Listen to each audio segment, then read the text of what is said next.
وَلَا تَحْسَبَنَّ الَّذِينَ قُتِلُوا فِي سَبِيلِ اللَّهِ أَمْوَاتًا بَلْ أَحْيَاءٌ عِندَ رَبِّهِمْ يُرْزَقُونَ۔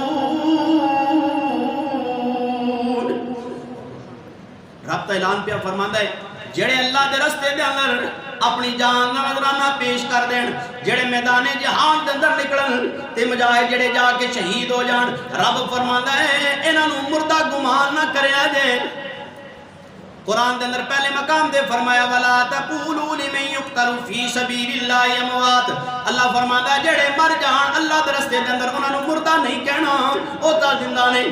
خیال آیا اللہ زبان تو کہہ نہیں سکتے، دماغ وچ سوچ سکنے ہیں جڑے تیرے رستے دے اندر مر جان او مر گئے نے۔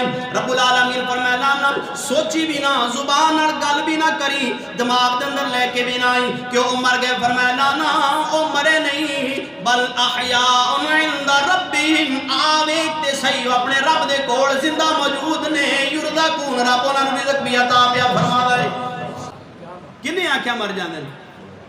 لجپال آقا علیہ السلام نے تمنا کی تھی اپنی زندگی دے اندر، آقا علیہ السلام دی زندگی دی تمنا آپ فرماندے لو وددت انی اقتل فی سبیل اللہ ثم احیا ثم اقتل ثم احیا ثم اقتل ثم احیا ثم اقتل۔ لجپال آقا فرمایا میرا جی کردا ہے میں اللہ دے رستے دے اندر شہید کیتا جاواں، پھر مینوں زندہ کیتا جائے، پھر میں شہید کیتا جاواں، پھر مینوں زندہ کیتا جائے، پھر میں شہید کیتا جاواں، پھر مینوں زندہ کیتا جائے۔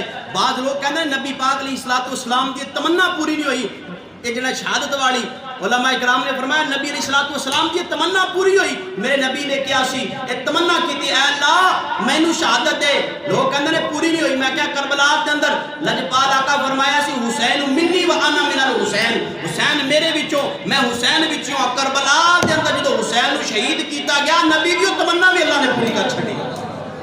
کوئی میٹھا میٹھا